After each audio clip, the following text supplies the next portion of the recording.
What's happening in the world coming up on NTD News? First, our top stories. Has the DOJ become politicized and weaponized? U.S. Attorney General Merrick Garland responds to accusations at a hearing today. Former President Trump is set to speak in Iowa later today, still commanding a strong lead in the polls. We get an on-the-ground perspective from voters at the event. Donald Trump Jr.'s X account is hacked. A series of startling and bizarre messages had to be removed after it was restored. Changes to voting systems across the U.S. Potential voters are now being registered automatically in Pennsylvania. Meanwhile, Alabama wants to end voter fraud. A Biden nominee was rejected by the Senate, but is quietly appointed to a similar position with no vote. He's overseeing home appliance regulations.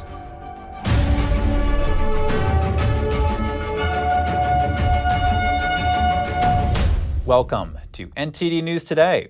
I'm Chris Beers. Our top news. U.S. Attorney General Merrick Garland is testifying before the House Judiciary Committee today. The focus of today's hearing is to determine whether the Department of Justice has become politicized and weaponized under Garland's leadership. In his opening statement, Garland emphasized that the DOJ's duty is not to do what is politically convenient, nor to take orders from the president or Congress. In his words, "I am not the president's lawyer." Republicans on the panel will likely grill Garland with questions about the investigation into President Biden's son, Hunter, as well as special counsel Jack Smith's 2 indictments of Trump. In his opening statement, House Judiciary Chairman Jim Jordan mentioned last week's indictment of Hunter Biden, saying, "The fix is in." Donald Trump Jr.'s account on social media platform X shows a series of odd posts. His spokesman confirms that the account was hacked. The odd messages include one saying that his father died, but the senior Trump posted to Truth Social shortly after his son's bizarre X post. On the hacked account, one post insulted Joe Biden with profanities, and another insulted Elon Musk. Another post threatened North Korea, and a mysterious one says he chatted with convicted pedophile Jeffrey Epstein. Trump Jr.'s spokesman retweeted one of the posts and said it was obviously not true. The posts were removed shortly before 9 this morning, and the account looks like it's back to normal. House Republicans unhappy about the Hunter Biden case. The president's son is expected to plead not guilty to gun crime charges, but Republicans feel the charges brought don't go far enough. Let's hear from Paul Kamenar, lead counsel at the National Legal and Policy Center, about the latest in this legal saga. Paul Kamenar, thank you for joining us again. Thank you for having me. Paul, Hunter Biden has been indicted on gun charges and is expected to plead not guilty. Why are Republicans on the House Judiciary Committee displeased with these charges and still claim the president's son is being shielded by the DOJ? Well, it's because that there are other charges that have to be brought as well. I mean, they brought these 2 misdemeanor tax charges in Delaware, and clearly they should be felony violations. So expect those to be filed either here in the District of Columbia or in Los Angeles. So those tax charges have to be filed. Now, there's also Foreign Agent Registration Act charges that should be filed as well. Our organization, the National Legal Policy Center, filed a complaint with DOJ 3 years ago, laying out the evidence why Hunter Biden should have registered as a foreign agent for Burisma and a Chinese energy company. So we have to wait for those as well. And is that likely to come through? Well, we'll see. If it doesn't come through, certainly the House Oversight Committees and now the House Impeachment Inquiry Committee should look into why these fair violations were not brought. And in about 45 minutes from now, we're going to be hearing from Merrick Garland, who's testifying before the House Judiciary Committee, and he should be asked a lot of these questions about the appointment of David Weiss as special counsel and so forth. But expect him to bob and weave on his answers as usual.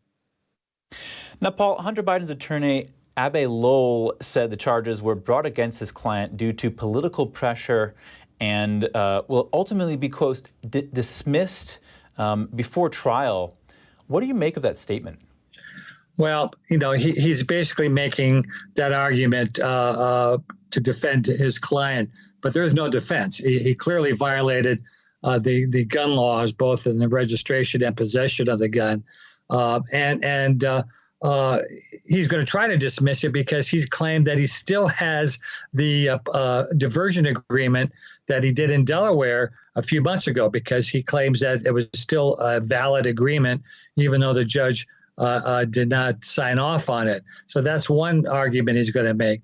And he's going to make an interesting other argument that this law is unconstitutional, because there's a recent Fifth Circuit opinion that said a marijuana user, it's unconstitutional under the Second Amendment to prohibit that person from having a gun. But, the gun charges are really a sideshow. The main charges are the felony charges for the tax violations and the Ford agents registration violations. I look at these gun charges as just sort of an icing on the cake, but I like to see the cake first.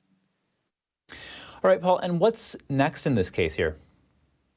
Well, there'll be an arraignment of Hunter Biden before the district court here in D.C., and expect then these motions to dismiss charges being filed. But again, David Weiss will be filing soon tax charges, and he has to file those because he's already filed them in Delaware. So it's just a matter of his filing here in D.C. And the interesting thing is, Merrick Garland appointed him as a special counsel, but when asked back in June why he didn't appoint him as a special counsel, he said, David Weiss has more authority than a special counsel as a U.S. attorney. So my question is, well, if he has more authority than as a U.S. attorney, does that mean he has less authority now? I mean, this is really crazy, and the oversight committees need to get to the bottom of this and grill Merrick Garland this morning on all these issues. Paul Kamenar, thank you. Thank you for having me. Several states are making changes to their voting systems ahead of the 2024 elections. Alabama wants to end voter fraud. Meanwhile, Pennsylvania is making voting more accessible. Here's an overview. Alabama is aiming to end voter fraud. The Secretary of State on Monday announced that they've created their own unique database. It can identify duplicate and non-resident voters, as well as deceased residents still listed on the state's voter rolls. We are the first state in the nation to implement a system like this, and I am confident that we, as a result of AVID, will have the cleanest voter rolls that we have ever had. AVID stands for Alabama Voter Integrity Database. It'll compare Alabama's active voter list with the Social Security Administration's Death Index and with the U.S. Postal Service's Change of Address database.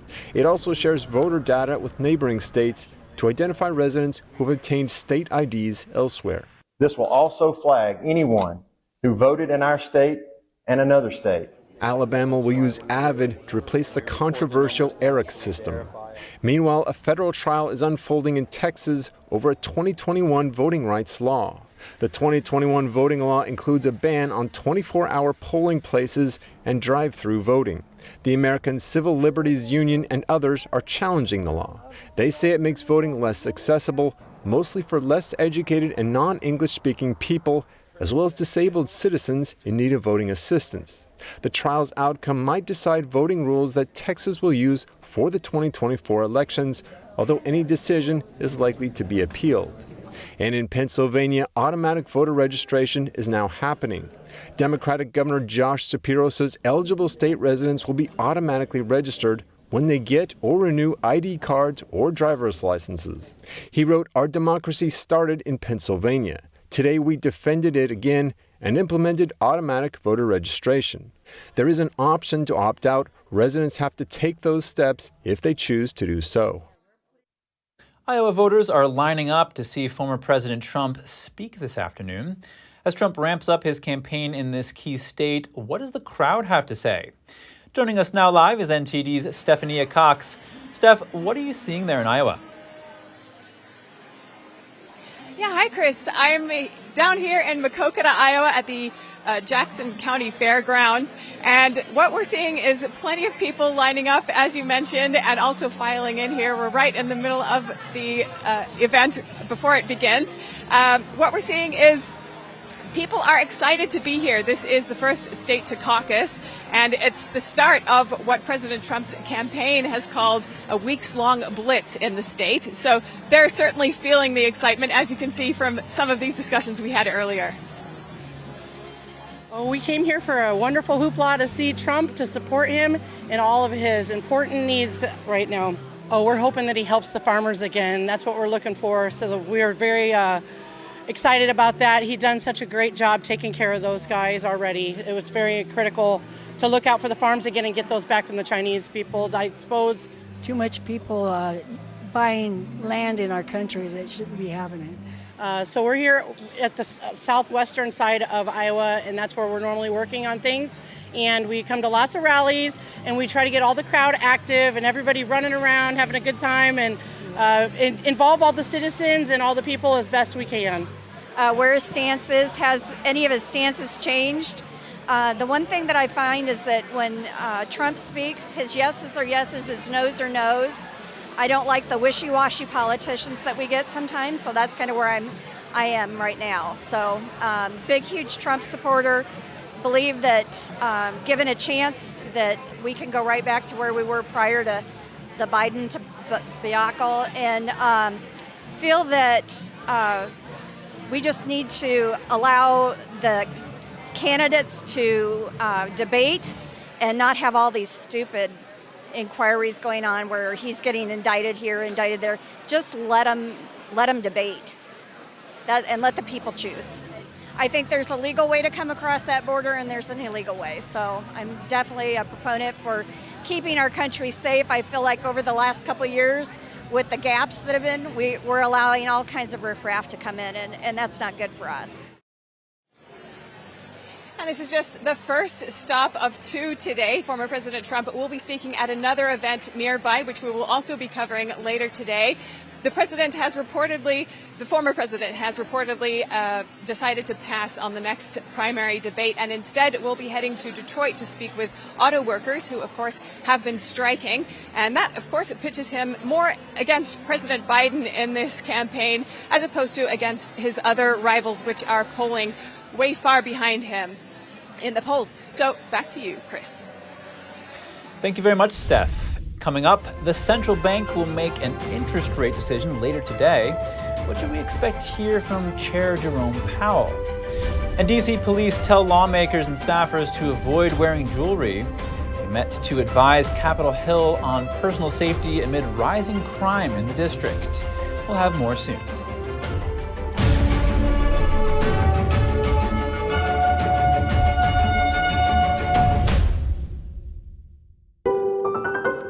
Kindness is cool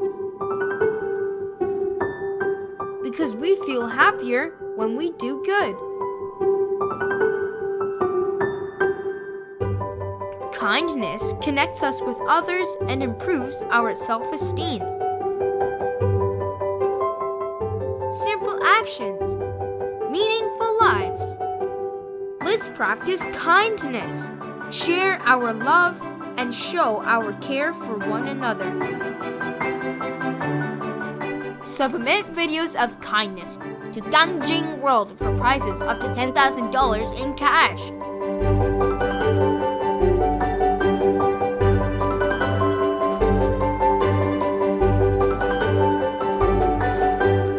For more information, visit gangjingworld.com.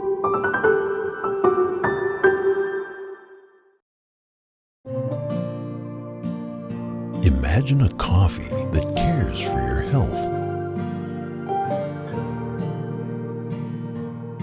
Expertly fermented with a 50 enzyme complex to enhance flavor and remove bitterness. Small batch roasted to a decadent medium dark, resulting in a brew that is gentle on digestion, low acid, and up to 90% less caffeine than regular coffee.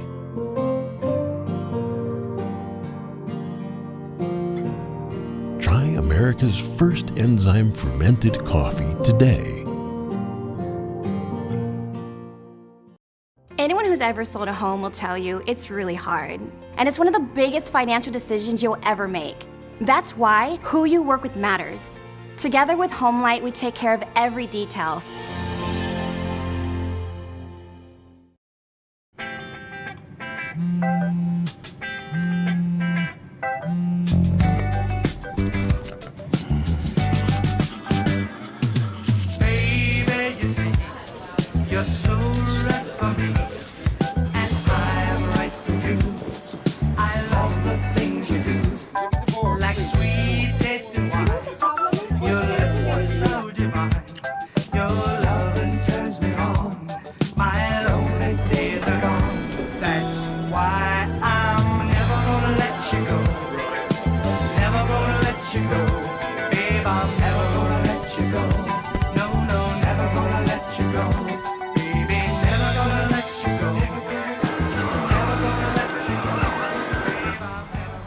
Here you go. Thank you. Thank you.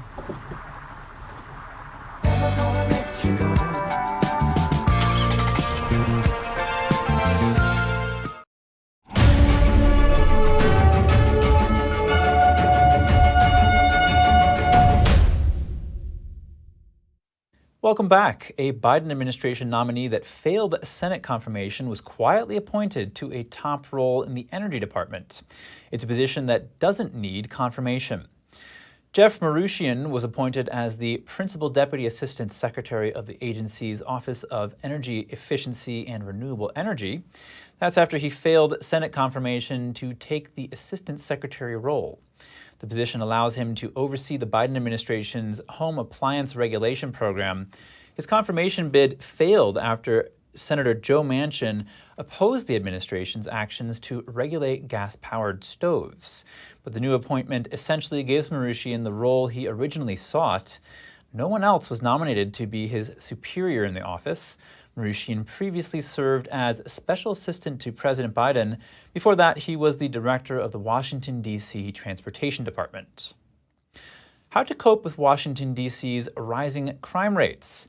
D.C. police held a special session to tell lawmakers how to safeguard themselves. Rising crime has become a major issue in the capital. The informal safety meeting was held on Monday. Attendees were advised not to wear jewelry on public transportation and to keep their phone calls brief while walking. Congressman Brian Stile hosted the meeting, which involved representatives from the Capitol Police and the Metropolitan Police Union. Stile pointed out the crime wave in Washington is forcing the Capitol Police to take action against street crime rather than focusing on guarding the Capitol. Metropolitan Police Department data shows a 38% rise in the violent crime compared to the same period last year. Lawmakers and government staffers have been among the victims of violent crime this year. An anticipated interest rate decision later this afternoon today will conclude the two-day policy meeting at the Federal Reserve, and all eyes are on the central bank and Chair Jerome Powell. Here with us to discuss is NTD Business's Don Ma. Don, what should we expect from the Fed today? Well, Chris, I think a question that almost everyone wants answered is whether or not the Fed will again raise interest rates. Now, keep in mind that the central bank has raised rates to a 22-year high in July.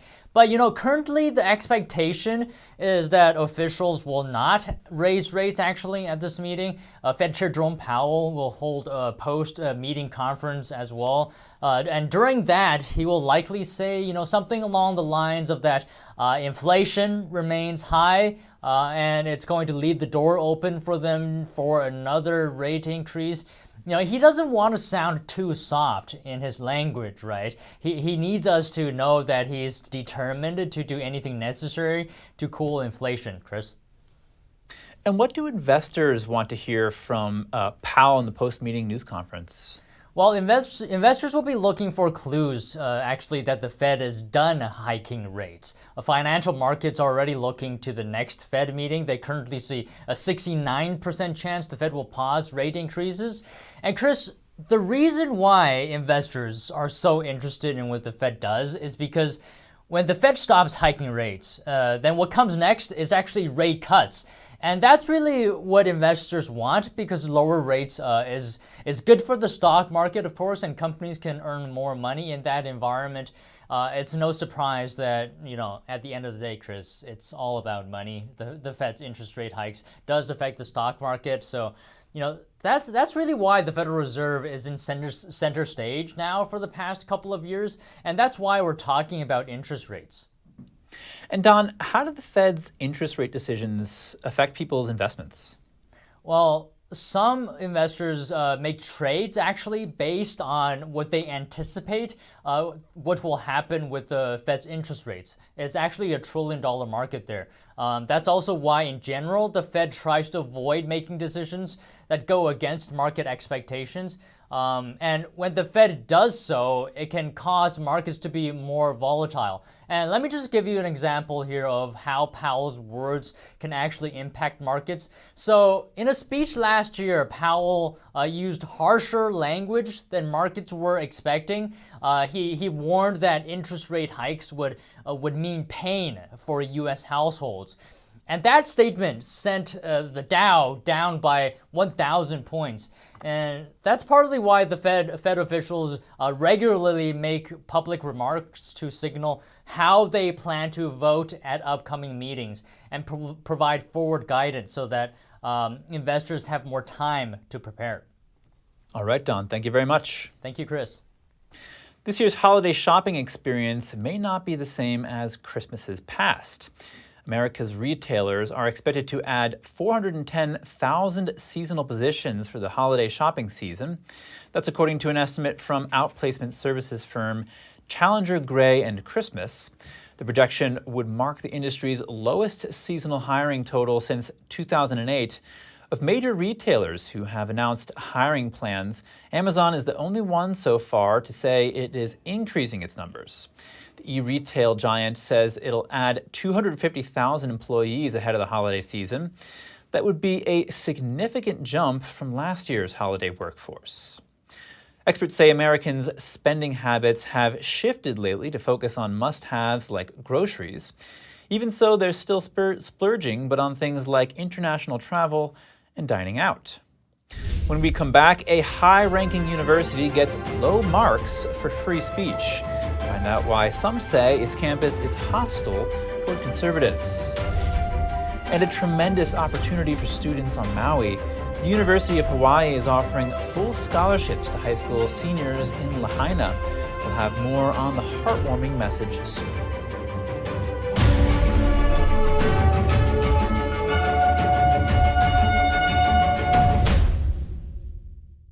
Coming up on our next installment of America's Hope, we focus on marriage.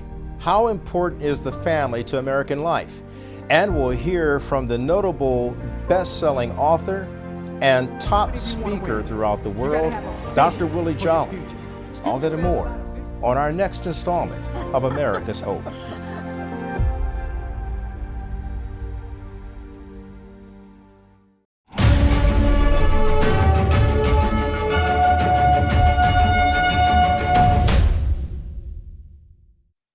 Thank you for staying with us.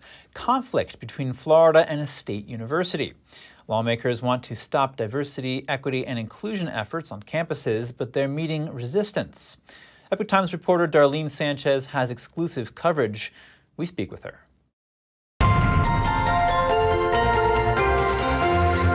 Darlene Sanchez, thank you for joining us. Thank you for having me. Darlene, first, tell us about Florida Senate Bill 266. Well, Florida Senate Bill 266 basically banned diversity, equity, and inclusion funding for universities throughout Florida. It also, part of that provision was to ban the advocacy of these type of programs, political, it's a political ideology, actually, diversity, equity, inclusion. It sounds like, sounds great. Why would you not want that? But that's not really what it is. It's more of, as Governor DeSantis has said, indoctrination. It's a political ideology that a lot of students are having to deal with on campus, as well as staff and faculty. Now, a public affairs administrator of Florida State's university system told the Epoch Times they're 100% committed to implementing Senate Bill 266. But in your recent article, you're saying that the University of Florida doesn't exactly share that sentiment. How so? Well, what's happening is, yes, the Florida Board of Governors definitely wants, this ideology out of, the colleges. That's part of the law. Their job is to actually come up with specific rules and definitions for what political activism or diversity, equity, inclusion means. But these people who are on the ground working there at the university, they say that it is business as usual when it comes down to DEI. They're just scrubbing the names, changing the names, sometimes not even bothering to do that. There's a lot of diversity, equity, and inclusion programs. You can go on there and do a search, and hundreds will pop up. So what they're saying is it's just kind of a facade, that they're doing anything about it at this point. And a staffer, a faculty member, and an administrator at the University of Florida spoke to the Epoch Times anonymously about UF's environment. They said that it's hostile towards conservatives there. What else did they say? Well, when they were talking about the hostility there, for example, they were describing when people would come in and apply for jobs, that the hiring committees would actually go in there and look at their voter registration to see if they, were Republican. And if so, they were using that to weed them out. They were also talking about when, there's hiring committees and there is a white male who is probably or who is the best candidate in that situation. And if there are minority candidates as well, the white male candidate would have to be head above the rest in order to get the job. That if it was anywhere close, it would go to the minority candidate. And they've been privy to that and been on some of those committees to see it happen themselves. Epoch Times reporter Darlene Sanchez, thank you for your insight on this. Thank you so much. The University of Hawaii surprised nearly 200 high school seniors in Lahaina with a tremendous opportunity. It's been more than a month since the deadly wildfires swept across Maui. All that you have gone through, some of you have lost homes, family members, your parents have lost jobs. I know it's a really difficult time. And what we want to do at the University of Hawaii is make sure that you have the opportunity to go to college. We are offering every one of you Lahaina Luna seniors, including those who made other arrangements after August 8th, a full scholarship to any UH campus to which you are admitted. Students from the high school have been attending classes at a temporary site after the August 8th wildfire destroyed their school. Drug maker Eli Lilly is suing 10 U.S. medical spas, wellness centers, and compounding pharmacies. That's over sales of products claimed to contain non-FDA approved mixed medication. The company says they're suing to protect patients. Eli Lilly is the maker of Mounjaro, an FDA-approved medicine used to treat type 2 diabetes. Eli Lilly says other companies have been marketing and selling an imitation, and says those versions do not have the active ingredient tirzepatide. They say compounded versions of tirzepatide can expose users to potentially serious health risks. The FDA has not issued a compounding warning for tirzepatide. Confidential Microsoft documents leaked overnight detailing the company's Xbox plans for the next few years. The head of Xbox is responding to the issue. The documents are from a legal battle between the Federal Trade Commission and Microsoft. They contain communications about the company's release of future consoles and potential plans to buy Nintendo. The FTC is suing to block Microsoft from buying video game studio Activision Blizzard for nearly $69 billion. Microsoft hopes to close the deal next month. Forbes reports it appears the documents were accidentally leaked by Microsoft, which owns Xbox. The head of Xbox, Phil Spencer, posted on social media that it's difficult to see their team's work shared in this way because so much has changed. He added they'll share the real plans when they're ready. The leaked documents are more than a year old. Bankrupt cryptocurrency firm FTX sued the parents of founder Sam Bankman-Fried. They allege that Stanford professors Joseph Bankman and Barbara Fried used the company to enrich themselves at the expense of FTX customers. The lawsuit alleges that Bankman and Fried accepted a $10 million cash gift and luxury property in the Bahamas. They also pushed FTX to donate millions to Stanford University. This was all while FTX itself was on the brink of bankruptcy. When we come back, the Russian president accepting an invitation to visit China in October. We have more on his first trip abroad since being wanted by the International Criminal Court for war crimes. Another possible war averted following a ceasefire deal between Armenian forces and Azerbaijan that came one day after armed clashes broke out in disputed regions. What's behind the tensions? And a powerful tornado in eastern China claimed at least 10 lives. We'll have more on the disaster after this short break.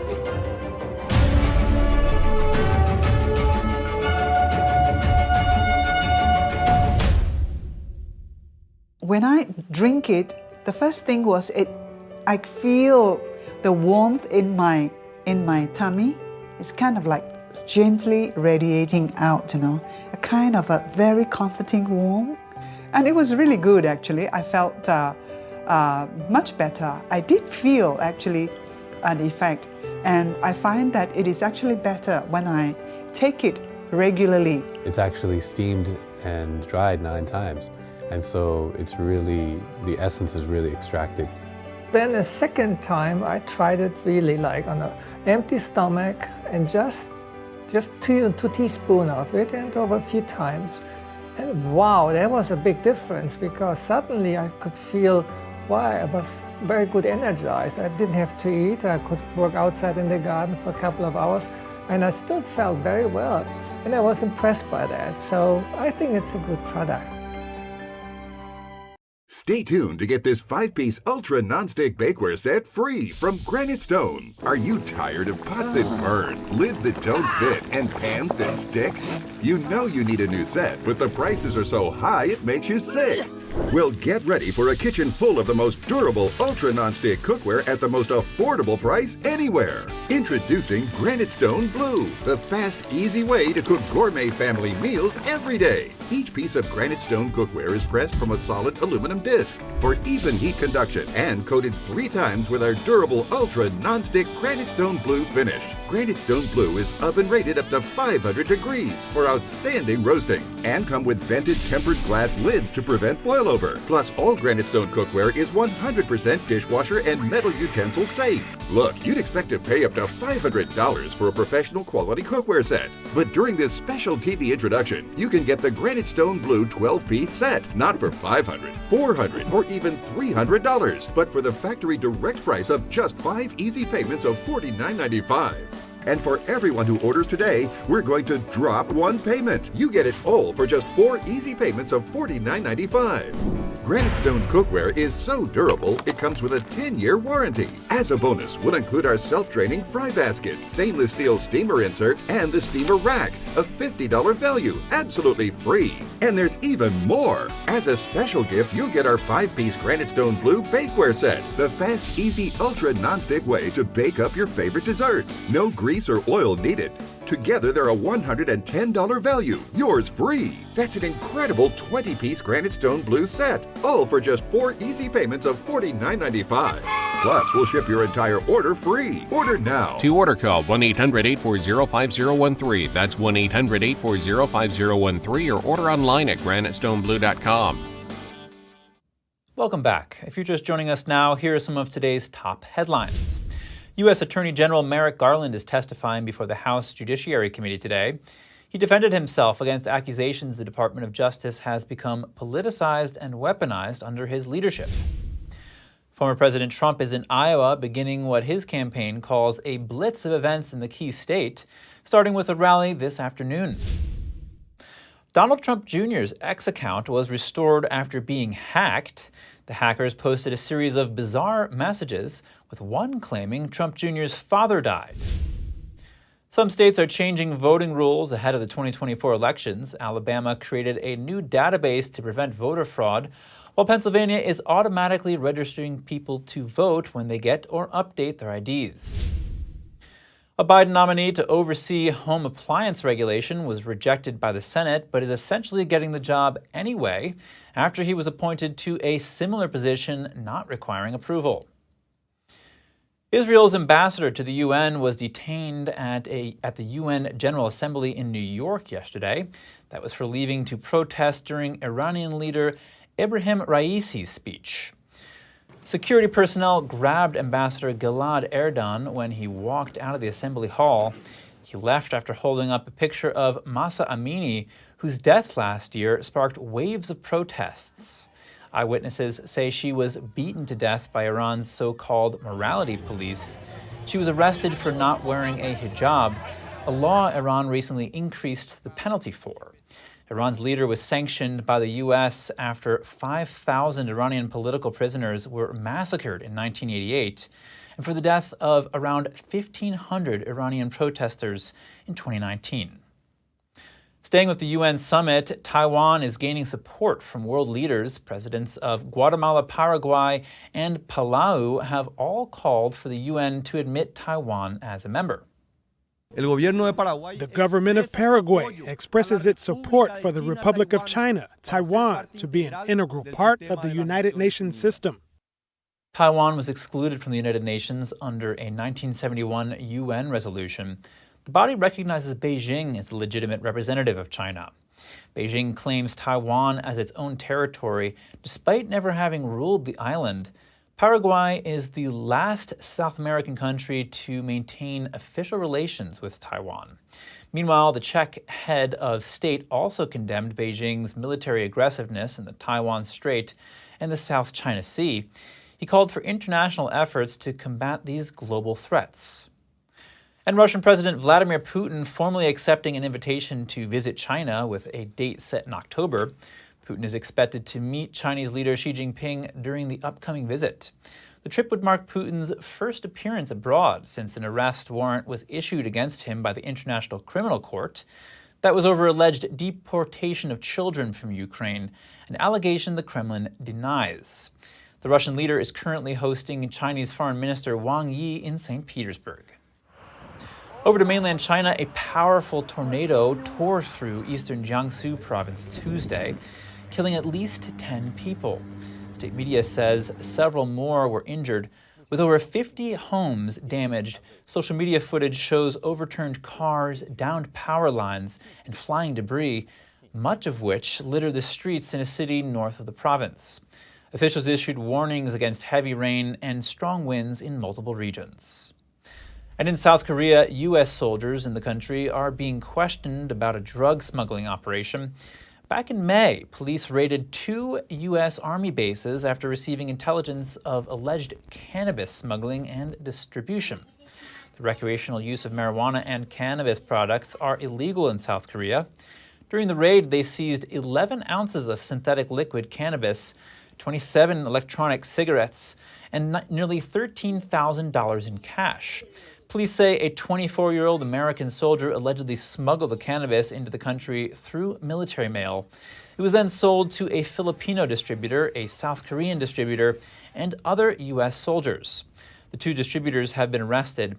Another 20 people, including 17 U.S. soldiers, were brought in for questioning.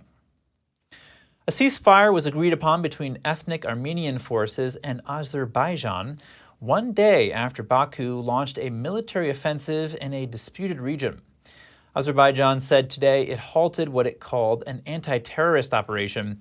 The fighting broke out Tuesday after Azerbaijan sent troops to Karabakh, aiming to force the divided region into submission.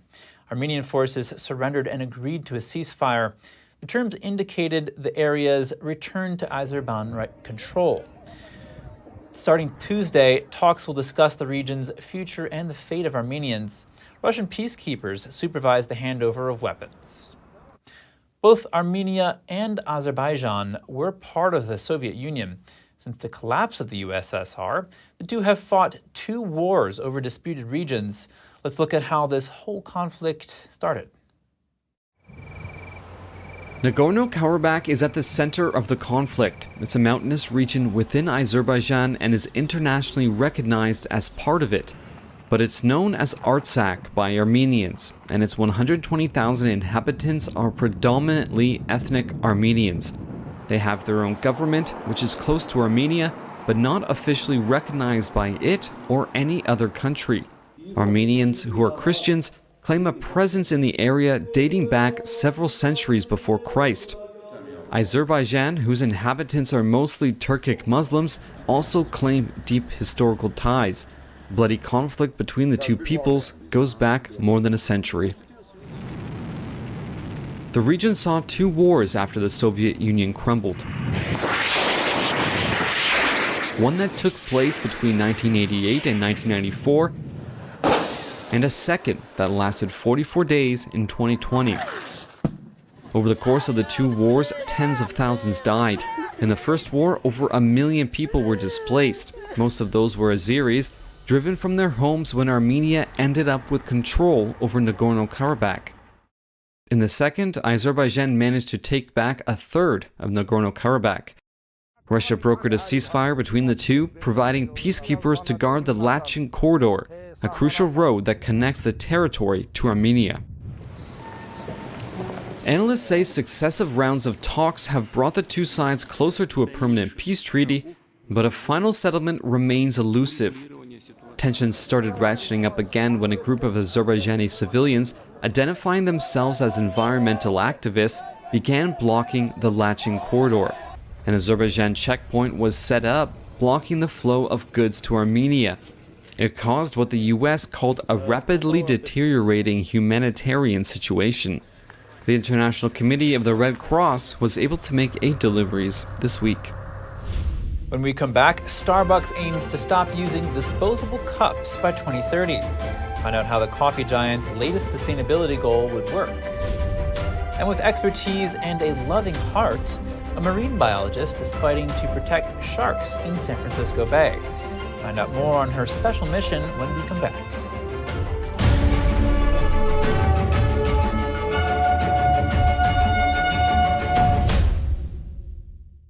Stay tuned to get 2 rolls of alien tape free. You wouldn't stick your mother-in-law on the wall, but you could with alien tape. It just sticks. Just peel and stick to make anything stay in place quick. Brick, pavers, marble, tile, plastic, even leather. Nothing works better than alien tape. You wouldn't stick your fishbowl on a moving car, but you could with alien tape. The secret is nano-stick technology that grabs and locks on to secure one side of the surface to the other. Alien tape secures in seconds, then twist, pull, and rinse to reuse. Call or go online to get your first roll of alien tape for just $19.99, plus shipping and processing. But to make this deal really stick, we'll give you 2 more rolls absolutely free. You get 3 rolls of alien tape for one low price. Order now. To order, call 1-800-490-1364 or go to tryalientape.com. So call 1-800-490-1364 or order online at tryalientape.com. In America, politics and business are 2 separate worlds. Politicians make laws, CEOs make profits. But now, that's all changing.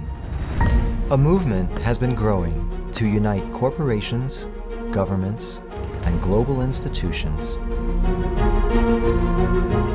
Its purpose is to deal with issues like climate change, racism, inequality, and gun control. It is called ESG. How does it work? And how will it change our lives? Are we bending Wall Street to our will?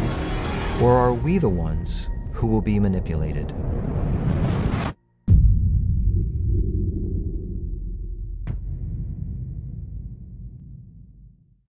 Taiwan's endangered stout camphor trees are worth conserving. Alps Biotech is committed to nationwide restoration to maintain eco-balance. To help counter global warming, we're keen to act on carbon reduction and attain zero emissions. We're realizing ESG sustainability while building up carbon credits, restoring stout camphor trees, promoting global sustainability. Alps Biotech.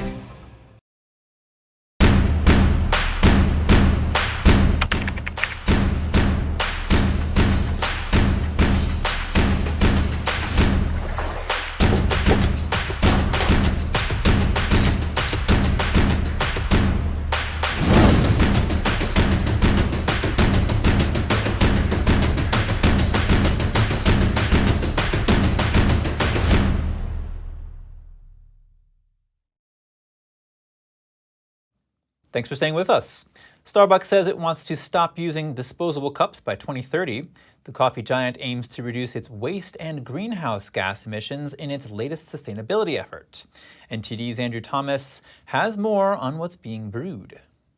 The Starbucks coffee cup has been an American icon since 1987. It's also become a symbol of our throwaway society. Starbucks has a history of ambitious sustainability goals. The coffee giant's head of sustainability, Michael Kabori, says the chain now hopes to move away from disposable cups. We really want to get to, and we know we need to get to, a single-use cup that is either compostable or recyclable, or move to a reusable cup. This Starbucks doesn't use disposable paper or plastic cups. Customers can bring their own, or they can take a reusable plastic one that can be dropped off in bins. Kabori wants being green to be convenient. So that's our goal. Our holy grail is someday to have all reusable cups, whether that's a cup that the customer brings, their own personal cup, whether it's when they're sitting in the cafe, it's a ceramic mug that we serve the product in, or it's what we call our new borrow a cup. Starbucks is the largest coffee company in the world. The corporate behemoth has more than 37,000 stores in 86 countries.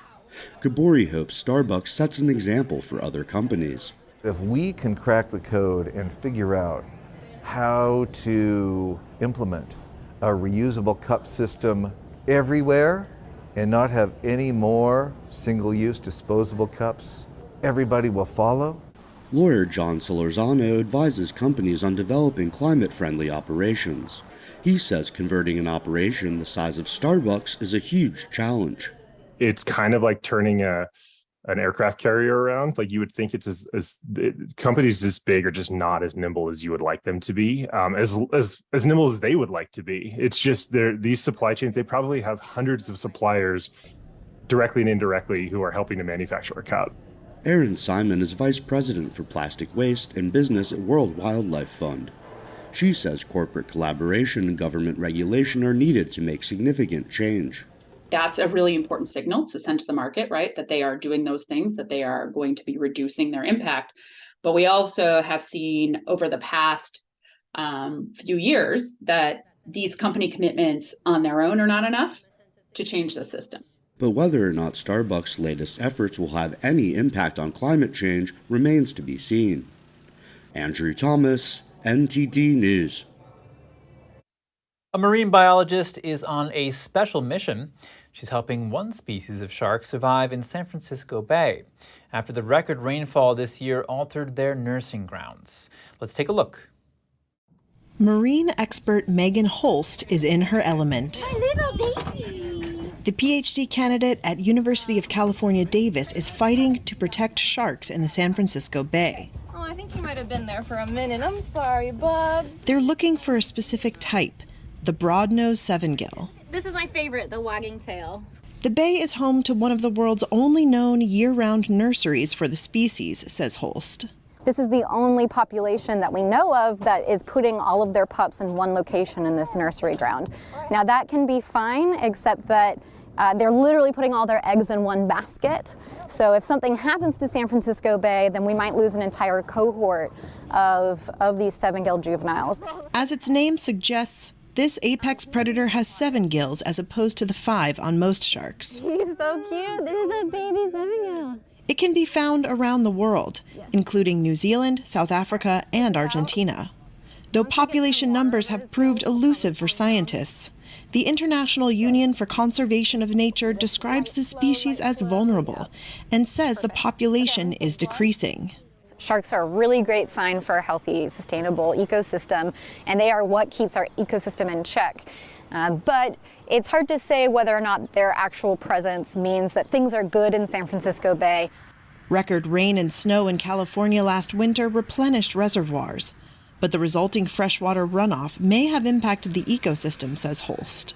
And so I actually haven't seen the seven gills in a while, and that's something I'm really interested in looking at, is where are they going when maybe the water is too fresh in San Francisco Bay for them and they might get pushed out. Once the sharks are on board, the team collects all manner of data, taking blood and muscle biopsy samples before releasing the fish. Hopefully my science will help demonstrate that this is actually a pupping and nursery ground, which can potentially put some protections on those juveniles. But I just couldn't believe that all of these sharks are here and there's almost nobody really looking at them, especially not consistently. Right. Good job, guys. The world's longest cheese pull and some pups in military uniform. Let's take a look at these fun stories and more. Doritos has taken the cheese stretching trend on social media and elevated it to a whole new level. They recently constructed a massive 14-foot high pile of nachos at the iconic Cheddar Gorge in Somerset, the home of Britain's favorite cheese. To achieve the ultimate cheese stretch, a skilled helicopter pilot dipped a large nacho into a specially blended cheese. To everyone's amazement, the cheese stretched to an impressive 49 feet without snapping. This achievement has earned them the title of the highest ever cheese stretch in the world. Would you buy a dinosaur skeleton? This one, named Barry, was uncovered on private property in northeastern Wyoming. This magnificent creature lived approximately 150 million years ago during the Jurassic period. Standing at nearly 7 feet tall and over 16 feet long, Barry's skeleton is an impressive sight. What's even more remarkable is that over 80% of the bones in the skeleton are original. It will soon be shared with the public in mid-October before being put up for auction. Experts predict that it could fetch up to $1.2 million. Scientists say the oldest aquarium fish in the world is likely older than they originally thought. An Australian lungfish named Methuselah arrived at Steinhardt Aquarium in San Francisco in November 1938.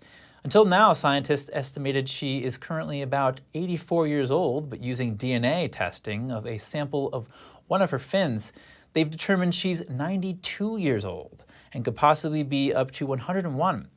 Methuselah has outlived more than 230 other fish during her time at the aquarium. At the annual military parade in Chile, the adorable and energetic members of the Canine Brigade stole the show. 76 dogs proudly marched alongside their handlers. These charming pups undergo extensive training to acclimate to large crowds and noise, guaranteeing a flawless performance. Since their introduction in 2017, these police puppies have quickly become beloved stars, captivating the hearts of onlookers. We all need breaks and measured indulgences from time to time. They bring us the comfort we sometimes need. Here's Gina Marie with Strong Mind and Body.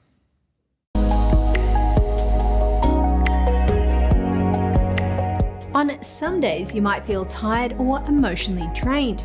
When you feel like this, try to recognize your physical, mental, and emotional state and ask yourself what you need. We often don't recognize when we're feeling drained. We focus on what we think we need to be doing and push on. This might feel necessary, but it's really helpful. This is because we are forcing ourselves to act when we are depleted. So pause, take a breath, and check in with yourself. Ask, what do I need? Here are a few small comforts to consider. A minute of breathing and being present to what you are feeling.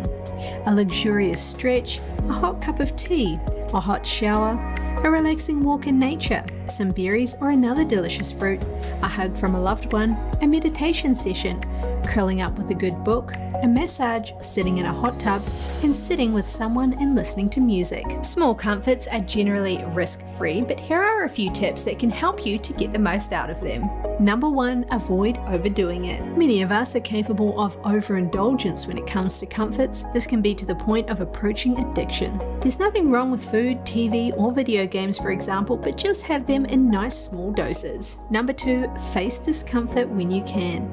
You can't always be comfortable. If that's your goal, you'll end up shrinking from life. Learn to embrace discomfort and go without, as that's how we grow and prove to ourselves that we are able. Number 3, let go of guilt. This video is about small comforts, not guilty pleasures. Comforts, when we need them, are healthy and wonderful. See if you can give yourself full permission to savor these small pleasures. And number 4, be present and enjoy them. Eating a treat isn't much of a comfort if you are distracted by your phone. Let yourself fully savor and find the wonderful and deliciousness in small comforts. I hope you'll give yourself permission to take care of yourself when you need it. Here's to the small comforts in life. Thank you for tuning in today. I'm Chris Beers.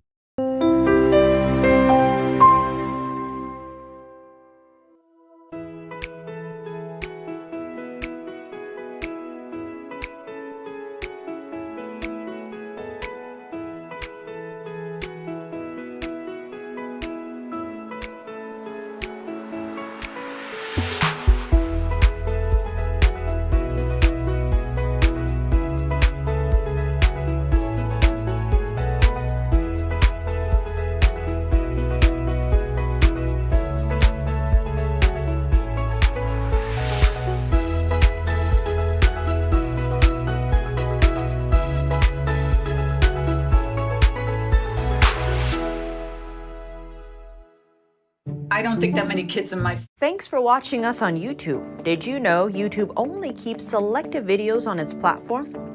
So if you want to make sure you get the full picture, just subscribe to our newsletter. Go to